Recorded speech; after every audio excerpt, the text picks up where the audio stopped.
Next morning सभी साथ बैठकर नाश्ता कर रहे थे। सिया के पापा ने सिया से कहा, सिया बेटा, वो तुम्हारे लिए एक रिश्ता ढूंढा है। परसों लड़के वाले तुम्हें देखने आएंगे।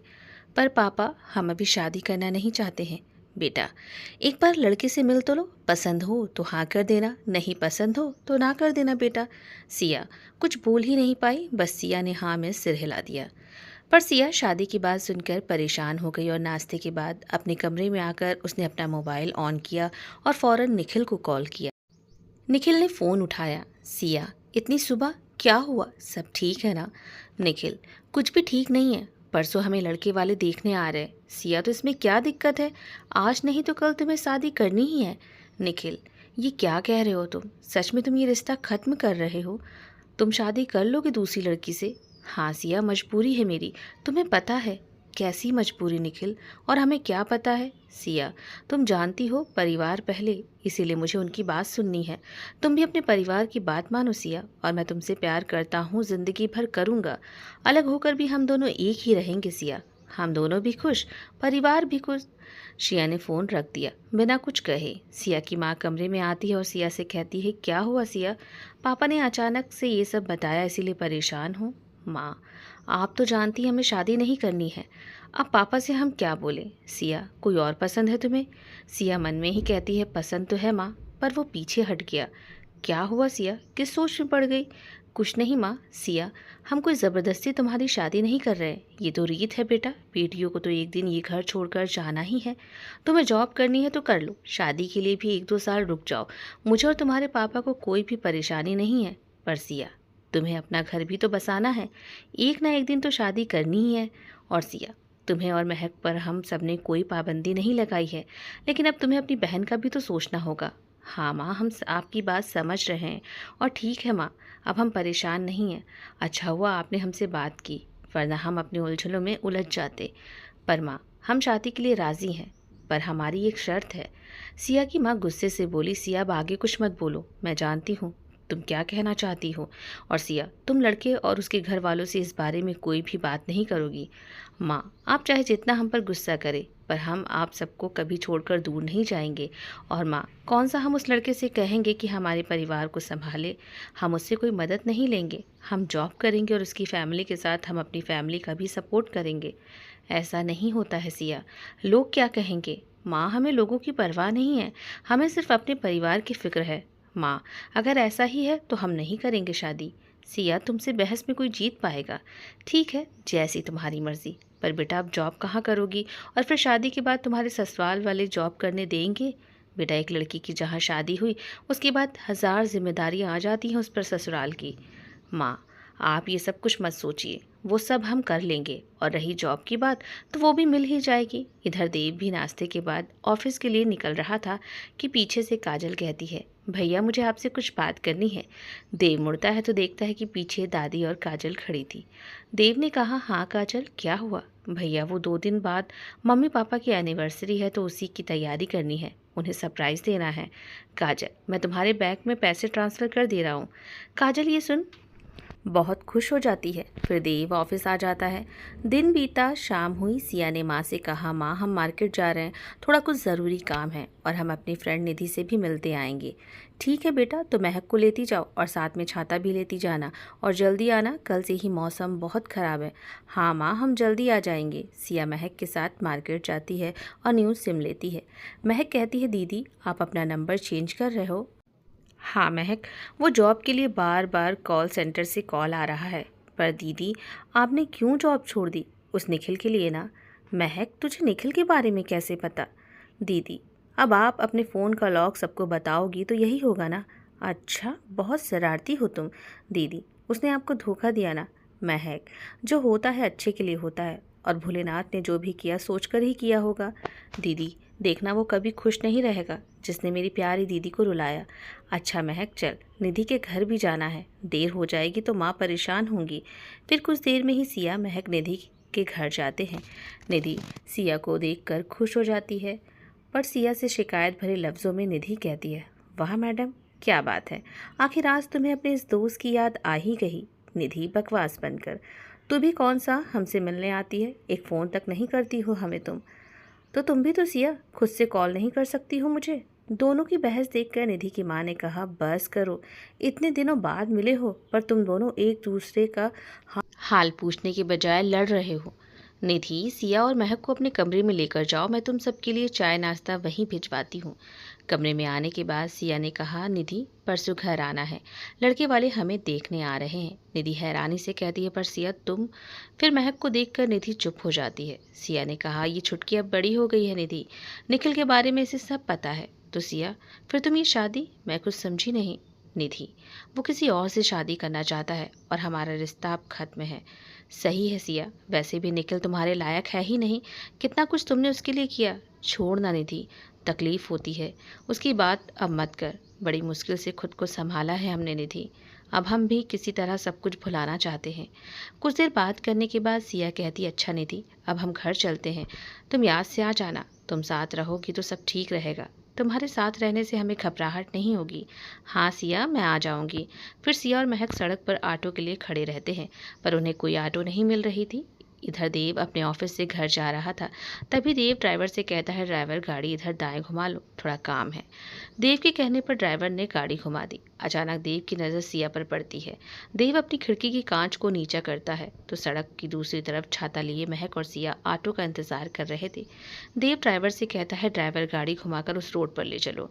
ड्राइवर गाड़ी दूसरी रोड की तरफ लेकर आता है। सिया अपनी तरफ गाड़ी धीमे देख महक से कहती है, चल महक, जल्दी यहाँ से। तभी देव सिया को आवाज़ देता है, सिया मैं हूँ देव। सिया देव की आवाज़ सुनकर रुकती है। आप यहाँ? सिया, आप यहाँ? तभी महक बोल पड़ती है, देव जी ऑटो नहीं मिल रही है। ठीक है चलो, मैं ड्रॉप कर देता हूँ तुम दोनों को। सिया कहती है, नहीं हम चले जाएंगे। सिया, चलिए, कोई अनजान तो मैं हूँ नहीं जो आप मना कर रही हैं, और फिर इस बारिश में ऑटो नहीं मिलेगा। सिया फिर मान जाती है। देव गाड़ी से उतरकर आगे की सीट पर बैठ जाता है और सिया और महक पीछे वाली सीट पर बैठ जाती हैं। देव सिया से बात करना चाहता था पर वो सिया से कुछ कह नहीं पाया। सिया और महक को ड्रॉप करके सीधे वो घर आ गया। देव और देव की फैमिली सभी डिनर कर रहे थे। देव की माँ ने देव से कहा, बेटा मेरी फ्रेंड रीमा है ना, उसकी बेटी कीर्ति और तुम्हारी शादी के बारे में सोच रहे हैं। अच्छा परिवार है, तुम इनकार मत करना बेटा। माँ आप ये क्या कह रही हैं? मुझे शादी नहीं करनी है अभी, तो कब करोगे शादी? बेटा हम सब तेरा भला चाहते हैं और तुम हम सबको ही दुश्मन समझ रहे हो अपना। 2 दिन बाद हमारी शादी की सालगिरह है, बहुत बड़ी पार्टी होगी बेटा, वो लोग भी आएंगे तो तुम कीर्ति से वहीं मिल लेना। अब शादी करनी ही पड़ेगी देव तुम्हें, वरना फिर तुम सोच लेना देव, मैं तेरी अब एक भी चलने नहीं दूंगी। बहुत तुमने कर ली अपनी मनमानी। देव कहता है, ठीक है पहले मिल तो लूँ फिर बताऊंगा माँ। देव की बात सुनकर सभी मुस्कुरा देते हैं। अगले दिन सुबह सिया अपने सारे काम से फ्री होकर कमरे की खिड़की के पास बैठे बस सारी बातों को सोच रही थी। फिर उसे देव का दिया हुआ कार्ड याद आता है। वो देव का कार्ड अलमारी से निकालती है और देव को जैसे ही फ़ोन करने जाती है तो खुद से ही सिया कहती है, देव से ऐसे जॉब की बात सीधे कहूँगी तो देव को कहीं कुछ गलत ना समझे। नहीं सिया, रहने दे, कोई और जॉब देख लूँगी। इसी उलझन भरा दिन बीत गया। अगली सुबह लड़के वाले आने वाले हैं। सुबह से ही सभी तैयारियों में जुटे हैं। निधि भी आ चुकी थी। कुछ ही देर में सारी तैयारियां भी हो चुकी थी। सिया की माँ कहती है, जा सिया अब जल्दी से तैयार हो जा। सिया तैयार होने चली जाती है। उधर देव की दादी देव से कहती है सिया के घर चलने को, तो देव की माँ बहुत नाराज़ होती हैं। देव की माँ दादी से कहती है, अम्मा जी आप क्यों उनसे रिश्ता खत्म नहीं कर देती हैं? वो कहाँ हम कहाँ, ज़रूरी है उन्हें पूजा और पार्टी दोनों में इनवाइट करना? बहू तुमको तो पता है एक वो ही सहेली है मेरी। देव के पापा भी कहते हैं, देव की माँ बस भी करो तुम, और क्या दिक्कत है तुम्हें अगर वो पार्टी में आ गए? कभी गहरी दोस्ती हुआ करती थी और आज पैसा आ गया तो तुम सब कुछ भूल गई। कभी तुम भी उनके ही जैसी थी। लेकिन तभी देव बोल पड़ा, माँ आपने सबको इनवाइट किया, अपने मन से किसी ने कुछ कहा क्या? नहीं ना, तो दादी भी जिसे चाहे बुला सकती हैं यहाँ। चलिए दादी मैं आपको लेकर चलता हूँ। देव ठीक है तुम ऑफिस जाओ, दादी के साथ मैं चली जाती हूँ। ठीक है माँ, एक शर्त पर, आप दोनों कोई बहस मत कीजिएगा आपस में। फिर देव ऑफिस चला जाता है और इधर लड़के वाले भी सिया के घर आ चुके थे और सिया आज बहुत उदास भी थी। वो रोना तो चाहती थी पर अपने परिवार की खुशी में वो खुश भी थी। सिया अंदर ही अंदर घुट रही थी पर खुद को शांत भी रखने की पूरी कोशिश कर रही थी। सिया ने धानी कलर की सिंपल सी साड़ी पहनी हुई थी। सादगी में सिया बेहद खूबसूरत लग रही थी, पर बस एक ही चीज़ की कमी थी, वो थी सिया की हंसी। सिया की माँ कमरे में आती है और सिया को देख उसे गले से लगा लेती है। सच में मेरी बच्ची, आज बहुत सुंदर लग रही हो तुम। किसी की भी नज़र ना लगे तुम्हें। अपनी आंखों का काजल उंगली से निकाल कर सिया के कान के पीछे लगा देती हैं और निधि और महक से कहती हैं, बेटा तुम लोग सिया को लेकर बाहर आओ। निधि और महक सिया को बाहर लेकर आती हैं तो सभी आपस में बातें कर रहे होते हैं। सिया को देख लड़के की माँ अपने पास बैठने का इशारा करती है तो सिया वहाँ उनके पास जाकर बैठ जाती है। कुछ देर सभी बातें करते हैं। देव की दादी और माँ भी आ जाती हैं। देव की माँ को जब पता चलता है तो वो बहुत खुश होती हैं और मन में ही कहती हैं, अच्छा है, श्रेया की शादी हो जाएगी तो मेरा सारा डर खत्म हो जाएगा। लड़के की माँ कहती है कि हमें लड़की पसंद है, अब आप सब बताएं कि आपने क्या सोचा है। तो देव की दादी कहती हैं, पहले लड़का लड़की तो अकेले में आपस में बात करें, दोनों की मर्जी भी तो जानना ज़रूरी है, आखिर उम्र भर दोनों को एक साथ चलना जो है। सभी दादी की बात से सहमत थे। सिया उस लड़के के साथ अपने कमरे में आती है। लड़का कहता है, हाय मैं अक्षत, मुझे आप पसंद है। मेरी तरफ से हाँ है। सिया कहती है, क्या आपको और कुछ भी नहीं जानना हमारे बारे में? तो अक्षत कहता है, शादी होने के बाद हम एक दूसरे को वैसे भी जान जाएंगे। सिया बोली, मुझे भी आप पसंद है, पर हम चाहते हैं कि शादी के बाद हम जॉब करें और हमारी सैलरी पर सिर्फ हमारा हक हो, और शादी के बाद हम अपने मम्मी पापा को छोड़ नहीं सकते हैं। हम आपकी सैलरी से भी कोई मतलब नहीं रखेंगे। अक्षत कहता है, मुझे पता है आपका कोई भाई नहीं है, इसीलिए ये सब आप कर रही हैं, पर आपकी जॉब के लिए मेरी माँ नहीं मानेंगी। मैं उनसे बात करूँगा, फिर आपको बताऊँगा। सिया हाँ में सिर हिला देती है। फिर दोनों बाहर आते हैं और अक्षत अकेले में अपनी माँ से बात करता है। फिर थोड़ी बातचीत के बाद लड़के वाले कहते हैं, जैसा होगा हम फ़ोन करेंगे। फिर वो चले जाते हैं। सिया की माँ समझ जाती है कि सिया ने ज़रूर अपनी जॉब की बात कही होगी। देव की माँ कहती हैं, अब हम चलते हैं, कल हमारी शादी की सालगिरह है, सुबह पूजा है और शाम को पार्टी, तो आप सभी को आना है। कहकर देव की दादी और माँ भी चली जाती हैं। इधर श्रिया को परेशान देख निधि कहती है, सिया तुम ठीक तो हो ना? हाँ निधि हम ठीक हैं, बस कोई अच्छी सी जॉब मिल जाए तो फिर सारी परेशानी खत्म। मिल जाएगी सिया, और तुम जॉब के लिए इतना परेशान क्यों हो? दादाजी की पेंशन है, पापा की पेंशन है, और क्या दिक्कत है फिर तुम्हें? निधि, दादा और दादी दोनों की ही अब सेहत खराब ही रहती है, कभी घुटनों में दर्द तो कभी कुछ, और डॉक्टर के खर्चे तुम तो जानती हो। और फिर हम अपने मम्मी पापा को यह एहसास नहीं दिलाना चाहते हैं कि उनका कोई बेटा नहीं है। मुझे उनके बुढ़ापे का सहारा बनना है।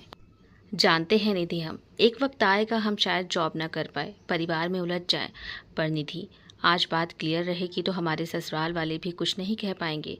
पीछे खड़े सिया के पापा सिया की बात सुनकर कहते हैं, बेटा तुम बहुत आगे की सोच रही हो, भगवान का दिया सब कुछ है, जितना भी है वो बहुत है हमारे लिए, तुम ये सब मत सोचो सिया। अपने पापा के कंधे कमज़ोर मत समझो बेटा, ये आज भी मजबूत है। सिया नम आँखों के साथ अपने पापा के गले से लगते हुए कहती है, पापा हमारे जाने के बाद आप अकेले हो जाएंगे। नहीं सिया, अकेले नहीं, बल्कि तुम्हारी शादी के बाद हमें और रिश्ते मिल जाएंगे, और उन रिश्तों में मिठास भरना अब तुम्हारा काम है सिया। बाकी हम सबकी किस्मत बेटा, ये सब मत सोचो। आज तक हमने बेटे के बारे में नहीं सोचा तो तुम ये सब क्यों सोच रही हो? ज़िंदगी में जो मिला है बेटा उसे खुशी से जियो। परेशानियों के बोझ के साथ जियोगी तो फिर कभी खुश नहीं रह पाओगी। सभी की आंखें नम हो जाती हैं सिया और पापा को देखकर। सिया की अब उलझन खत्म हो चुकी थी। बस निखिल ने उसे बीच रास्ते में छोड़कर जाने का फैसला लिया तो उसे इस बात का बहुत दुख था। शाम के वक्त सभी बैठे चाय पी रहे थे, तभी सिया के पापा कहते, अम्मा कल सुबह दयाल जी के यहाँ आप और सिया की माँ चली जाइएगा। पर बेटा तुम लोग नहीं चलोगे? सिया की माँ ने कहा, अम्मा आप तो जानती हैं अब वो पहले जैसा माहौल नहीं रहा, हम सब शाम को पार्टी में चलेंगे, आप सिया को साथ ले जाना सुबह। सिया कहती है, माँ हमें भी वहाँ नहीं जाना।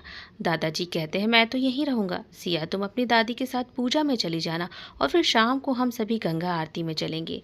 सिया की दादी कहती है, हम शाम को नहीं गए तो उन्हें बुरा लगेगा तो, और ख़ासकर आशा को। पूजा में जा तो रही हो ना अम्मा आप, और फिर आप हर सोमवार को मिल तो लेती हैं अपनी सहेली से। जब रिश्ते खराब हो रहे हो अम्मा तो रिश्तों से थोड़ी दूरी बना लेने में ही हम सबकी भलाई है। बाकी आप समझदार हैं अम्मा। सिया की दादी को भी यही सही लगा। रात बीती, अगली सुबह सिया जल्दी से नहाकर तैयार हो जाती है। सिया ने आसमानी कलर का सिंपल सा सूट पहना हुआ था, कानों में छोटे इयररिंग, माथे पर छोटी सी काली बिंदी, बालों को हाफ खुला रखा हुआ था, और हल्के मेकअप के साथ सिया आज भी बेहद खूबसूरत लग रही थी। और 9 बजे तक देव के घर सिया दादी को लेकर पहुंच जाती है। सभी पूजा की तैयारियों में लगे हुए थे। सिया और दादी को देख देव की दादी बहुत खुश होती हैं। देव का घर बहुत ही आलीशान था। सिया और दादी हॉल में आकर सोफे पर बैठ जाते हैं। देव की माँ सामने खड़ी थी। वो पंडित जी से बात कर रही होती हैं। पंडित जी आप कब आएंगे? यहाँ पूजा की सारी तैयारियां हो गई हैं। उधर से पंडित जी कहते हैं बस मैं रास्ते में ही हूँ। सिया देव की माँ के पास जाती है और कहती है आंटी कुछ हेल्प चाहिए तो हम कर दें। बेटा सिया ऐसा करो तुम बाहर एक प्यारी सी रंगोली बना दो। तुम रंगोली बहुत ही सुंदर बनाती हो। बाकी का सब मैं देख लूँगी, तुम बाहर जाओ मैं रंगोली भिजवाती हूँ। सिया फिर बाहर दरवाजे के पास रंगोली बैठकर बनाने लगती है। तभी देव सीढ़ियों से नीचे उतरता है तो उसकी नज़र दरवाजे के बाहर बैठी सिया पर पड़ती है। देव को लगता है शायद ये उसका वहम है। फिर देव थोड़ा पास जाता है तो देखता है कि वो सिया ही है। दोनों की नज़रें मिलती हैं। सिया धीरे से मुस्कुराती है और अपनी नज़रें नीचे कर लेती है तो देव भी हल्के से मुस्कुराते हुए कहता है रंगोली बहुत ही खूबसूरत है सिया। थैंक यू देव जी, सिया ने कहा। देव जैसे ही वहाँ से जाता है सामने दादी और काजल मुस्कुराते हुए खड़े थे तो देव कहता है आप दोनों ऐसे मुझे देखकर क्यों मुस्कुरा रहे हैं? कुछ नहीं भैया, और आज आप ऑफिस नहीं जाएंगे? माँ और दादी का ऑर्डर है। हाँ नहीं जाऊँगा ऑफिस, कहकर फिर देव वहाँ से चला जाता है। पंडित भी आ जाते हैं और पूजा शुरू हो जाती है। फिर पूजा थोड़ी देर में संपन्न होने के बाद दादी कहती हैं अब हमें चलना चाहिए। देव की दादी कहती हैं ठीक है पर शाम को पार्टी में आना भूलना मत।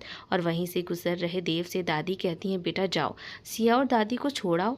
देव की माँ कहती हैं ड्राइवर है ना, वो इन्हें छोड़ देगा। देव तुम चलो पंडित जी से आशीर्वाद ले लो। देव कहता है माँ मुझे कुछ ज़रूरी काम भी है, मैं छोड़ दूंगा इन्हें। देव की माँ मन ही मन बहुत गुस्सा होती है पर सबके वहाँ होने से वो देव से कुछ कह नहीं पाती। देव गाड़ी में बैठ जाता है और सिया भी आगे की सीट पर बैठ जाती है और दादी पीछे की सीट पर, और देव गाड़ी ड्राइव करने लगता है। सिया का मोबाइल रिंग करता है। सिया फ़ोन उठाती है। फ़ोन निधि का था।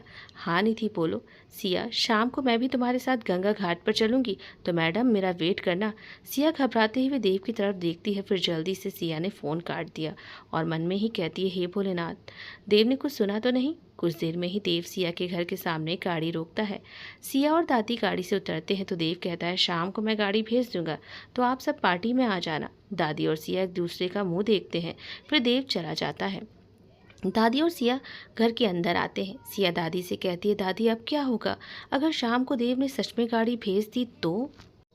फिर सिया माँ को बताती है कि देव शाम को पार्टी में जाने के लिए गाड़ी भेजेंगे हमारे लिए। सिया की माँ कहती है जितना हम सब उनसे दूर भाग रहे हैं उतना ही उनके करीब क्यों जा रहे हैं। बस भोलेनाथ से यही प्रार्थना है कि सब कुछ अच्छा रहे। उधर शाम हुई तो सिया के दरवाजे पर किसी ने दस्तक दी तो सिया ने दरवाज़ा खोला तो बाहर एक आदमी खड़ा था। सिया कहती है जी आप कौन? मैम वो देव सर ने मुझे भेजा है। सिया बोली ठीक है बस हम तैयार हो जाए तब तक आप अंदर बैठिए। नहीं मैम मैं गाड़ी में ही बैठा हूँ। ठीक है कहकर फिर सिया ने दादी और माँ को बताया। दादाजी बोले ठीक है तुम सब जाओ वरना देव बेटा को बुरा लगेगा। कल चलेंगे गंगा आरती के लिए। तभी निधि अपनी माँ के साथ आ जाती है। सिया कहती है आप सभी पार्टी में चले जाइए, मैं निधि और आंटी के साथ गंगा घाट चली जाती हूँ। निधि की माँ कहती है अरे नहीं बेटा तुम जाओ पार्टी में, हम कल चलेंगे। सिया की माँ भी कहती है हाँ सिया निधि के साथ तुम जाओ। फिर सभी तैयार होकर पार्टी के लिए निकल जाते हैं और सिया निधि के साथ गंगा घाट के लिए निकल जाती है। कुछ देर में ही सभी पार्टी में पहुंच जाते हैं। देव का परिवार और सिया का परिवार दोनों ही आपस में मिलते हैं पर देव की नज़रें तो कुछ और ही ढूंढ रही थी। सभी कुर्सी पर बैठ जाते हैं और पार्टी शुरू हो जाती है। देव की दादी सिया की दादी से कहती है सिया नहीं आई शोभा? हाँ वो अपनी सहेली के साथ गंगा आरती के लिए गई है। फिर पार्टी में देव की माँ की सहेली और उनकी बेटी कीर्ति भी आती है। देव की माँ कीर्ति को देव से मिलवाती है पर देव सिर्फ हाय बोलकर वहाँ से चला गया। पूरी पार्टी में देव बेचैन था और देव के चेहरे से दादी समझ जाती है। पार्टी खत्म हुई और सिया के परिवार वाले घर चले गए और सिया भी गंगा आरती से घर आ गई थी और अपने कमरे में आराम कर रही थी। उधर देव स्विमिंग पूल की तरफ टहल रहा था। तभी दादी आती हैं और देव से कहती हैं क्या हुआ देव बेटा, तुम्हें नींद नहीं आ रही है क्या? नहीं दादी माँ बस ऐसे ही थोड़ा काम का प्रेशर है। देव बेटा सिया की शादी होने जा रही है, उसे मन में तो मत बसाओ, कुछ नहीं मिलेगा सिवाय दर्द के। दादी ये आप कैसी बातें कर रही हैं, मुझसे छुपा रहे हो देव बेटा? तुम्हारी आंखें सब कुछ पार्टी में बयां कर रही थी। बेटा तेरा और सिया का कोई मेल है ही नहीं, और भी लड़कियां हैं, तुम उन्हें चुनो ना बेटा। जी दादी चलिए रात बहुत हो गई है। फिर देव दादी को लेकर कमरे में आता है और वहाँ से फिर देव अपने कमरे में आता है और बेड पर लेटकर बस सिया को सोचता है और खुद से ही कहता है कि क्यों देव, आखिर क्यों? सिया की शादी से तुझे फर्क पड़ रहा है? क्यों? उसका चेहरा ना चाहते हुए भी तू भूल नहीं पा रहा है? बचपन से उसे देखा है, फिर भी आज तक उसके लिए इस दिल ने वो महसूस नहीं किया जो आज 2 दिनों से तू महसूस कर रहा है। यही सोचते सोचते देव सो जाता है। अगली सुबह सभी रोज की तरह अपने कामों में व्यस्त थे। सिया के पापा के फ़ोन की घंटी बजी। फ़ोन अक्षत की माँ का था। सिया के पापा ने कॉल उठाकर सिया की माँ को दिया।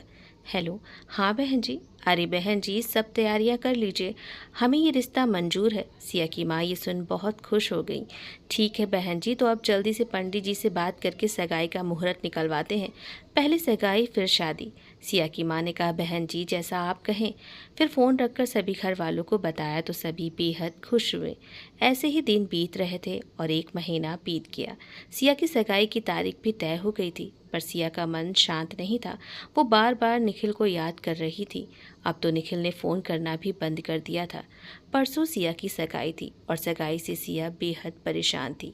सिया आईने में जब खुद को देखती तो खुद से 1000 सवाल करती कि आखिर क्यों, ये सब क्यों? प्यार के आज के समय में खेल बनकर रह गया है। कितने वादे थे हम दोनों के बीच, साथ घूमना, एक दूसरे के बिना रहना पाना, घंटों फ़ोन पर बातें करना, पल पल एक दूसरे की परवाह करना। पूरी दुनिया प्यार में ही सिमट कर हमारी रह गई। बंद आँखों से कितने सपने सजाए एक साथ, और जब आँख खुली तो वो हाथ छुड़ाकर चला गया। आज वो इतनी दूर हो गया कि उसे साथ बिताए सारे पलों को भुला दिया है। क्या यही प्यार है? कितनी दीवानगी दिखाता था निखिल। कहता था दीवानों की तरह तुमसे प्यार करता हूँ सिया। अब उसकी दीवानगी कहाँ गई? सोच सोच कर सिया बहुत ज़्यादा परेशान हो रही थी। दम घुट रहा था उसका। सिया कमरे से फ़ौरन बाहर आती है तो सिया का मुरझाया चेहरा देख माँ कहती है, सिया क्या हुआ? तेरी तबीयत तो ठीक है ना? सिया कुछ बोलती कि दादी कहती है बहू, परसों सगाई है सिया की, मन में घबराहट होगी। सिया ने कहा माँ हम बाहर जा सकते हैं। सिया ये भी कोई पूछने वाली बात है? पर बेटा बाहर मौसम तो देखो, ठीक नहीं है, महक के साथ चली जाओ। नहीं माँ हम निधि के साथ चले जाएंगे। पर बेटा नाश्ता तो कर लो। नहीं माँ हम आकर खा लेंगे। सिया कमरे में आती है, अपना पर्स लेती है और निधि को फ़ोन करके कहती है 80 घाट पहुंचने को। इधर देव का भी ऑफिस में मन नहीं लग रहा था बिल्कुल भी। न जाने क्यों आज देव का भी मन शांत नहीं था।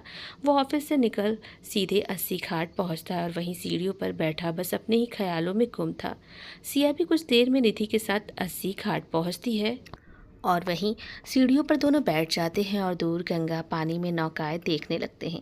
कुछ देर बाद निधि कहती है सिया चलना नाव में बैठते हैं, सबसे ज़्यादा मज़ा तो तब आएगा जब हम नाव में बैठेंगे और गंगा नदी के बीचों बीच होंगे। और सिया तभी तेरा मन भी शांत होगा। निधि यहाँ आकर वैसे भी हमारा मन शांत हो गया है। भोलेनाथ ने हमें दर्द सहने की हिम्मत दे दी है। और वैसे भी निधि पीछे भोलेनाथ जी का मंदिर और हमारे सामने पवित्र गंगा माँ की धारा हर मन को और हर मन की बेचैनी को शांत कर देता है। ये भोलेनाथ की नगरी है, यहाँ सादगी ही सबसे बड़ी खूबसूरती है। भोलेनाथ पर अटूट विश्वास ही हमें एक नई राह देते हैं। आगे बैठे देव ये सब सुन रहा था। देव पीछे पलटकर देखता है तो सामने सिया बैठी हुई थी। सिया को देखते ही देव को बहुत ही अजीब सा महसूस हुआ। सिया ने देव को देखा तो सिया ने कहा आप यहाँ? हाँ सिया, मेरा भी मन शांत नहीं था, इसीलिए मैं भी यहाँ आ गया। फिर देव सिया के पास जाता है और कहता है सिया आप मिल ही गए हैं तो चलिए यहीं साथ बैठकर कुल्हड़ वाली चाय पीते हैं। पर देव जी, सिया मना मत कीजिएगा, मौसम देखिए कितना अच्छा है, आप सब यहीं बैठिए मैं चाय लेकर आता हूँ। देव ने ऐसा कहा तो सिया भी मना नहीं कर पाई। निधि सिया को कोनी मारते हुए कहती ये कौन है? निधि ये देव सिंह है जो हमारे पड़ोस में ही पहले रहते थे। इन्होंने छोटी सी उम्र में बहुत कुछ हासिल कर लिया है और आज एक बिजनेसमैन है। सिया ये बिजनेसमैन है? मुझे तो यकीन ही नहीं हो रहा है। सिया यार कितना हैंडसम है। पर सिया मैंने सुना है कि बड़े लोग तो कॉफ़ी पीते हैं और ये यहाँ कुल्हड़ वाली चाय, कुछ समझ नहीं आया मुझे। तभी देव चाय लेकर आ जाता है और कहता है कुछ कहा क्या आपने? निधि हड़बड़ाते हुए कहती है नहीं तो वैसे मैं सिया की बेस्ट फ्रेंड निधि हूँ, मैं देव हूँ। खुशी हुई निधि जी आपसे मिलकर।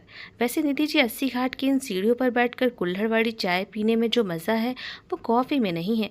इस चाय के सामने कॉफ़ी क्या चीज़ है? फिर तीनों ही मुस्कुरा देते हैं और फिर तीनों के हाथ में चाय और सामने शांत गंगा के पानी को निहारते हुए तीनों चाय की चुस्कियां लेने लगे। चाय पीने के बाद देव कहता है सिया चलिए चलते हैं नाव पर। सिया कहती है जी चलिए, हम मना करेंगे तो भी आप हमारी बात नहीं मानेंगे। फिर देव नाव पर चढ़ता और सिया के आगे अपना हाथ आगे बढ़ाता है तो सिया सोच में पड़ जाती है। देव कहता है सिया जल्दी करिए, तो सिया ना चाहते हुए भी देव के हाथों को थाम कर नाव में चढ़ जाती है। कुछ देर नाव में घूमने के बाद तीनों वापस सीढ़ियों के पास आकर बैठ जाते हैं और हल्की हल्की बूंदें बरसना शुरू भी हो जाती हैं। निधि कहती है चल सिया, शाम हो रही है, कुछ देर में बारिश भी तेज हो जाएगी और फिर धीरे धीरे भीड़ हो रही है। देव कहता है चलिए मैं आपको ड्रॉप कर दूंगा। सिया हाँ में सिर हिला देती है और देव और सिया निधि घाट के बाहर की तरफ जाने लगे। तभी देव का फ़ोन रिंग हुआ। देव ने फ़ोन रिसीव किया। देव ने ध्यान नहीं दिया तो वो एक लड़की से टकरा गया। तभी वो उसके साथ का लड़का देव पर भड़क गया और देव को भी धक्का देकर कहा, अंधा है क्या तू, दिखाई नहीं देता तुझे, मेरी बीवी को जानबूझकर धक्का मारता है। उस लड़के ने देव का कॉलर पकड़ लिया और देव के जब पीछे उस लड़के की नज़र गई तो सिया को देखकर उसने जल्दी से देव का कॉलर छोड़ दिया। सिया उस लड़के को देखती है और फिर उस लड़की को। सिया कहती है कि ये आपकी बीवी है, तो वो लड़का कुछ भी नहीं कहता, चुप ही रहता है। सिया वहाँ से चली जाती है। देव और निधि भी सिया के पीछे जाते हैं। वो लड़का कोई और नहीं, अक्षत था, जिससे सिया की परसों सगाई है। सिया घाट से बाहर आई और बनारस की गलियों में से गुजरकर वो रोड की तरफ आई। देव और निधि सिया को आवाज़ देते हैं पर सिया किसी की नहीं सुन रही थी। देव निधि से कहता है ये कौन था। देव जी ये वही लड़का है जिससे सिया की सगाई होने वाली है। क्या? हाँ देव जी। गाड़ियाँ अपनी तेज़ रफ्तार में थी। देव ऐसे सिया को भागते देख बहुत डर रहा था। देव भी सिया के पीछे तेज़ी से दौड़ रहा था। एक गाड़ी तेज़ी से सिया की तरफ आ रही थी।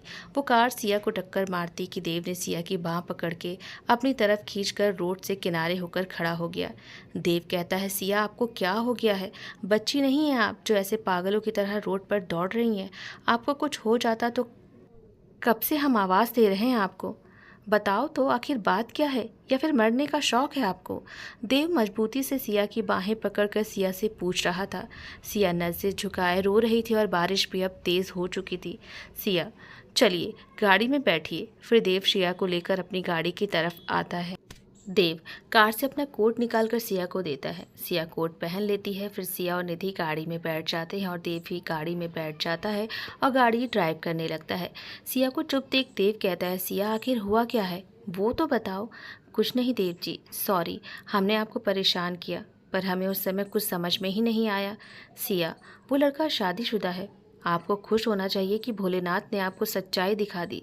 शादी के बाद ये सब पता चलता तब तो बहुत बुरा होता। कुछ ही देर में सिया का घर भी आ जाता है। देव कहता है सिया घर आ गया है। सिया गाड़ी से उतरती है और निधि भी, और दोनों ही बिना कुछ कहे घर के अंदर चली जाती हैं। देव भी सिया को छोड़कर वापस अपने घर आ जाता है।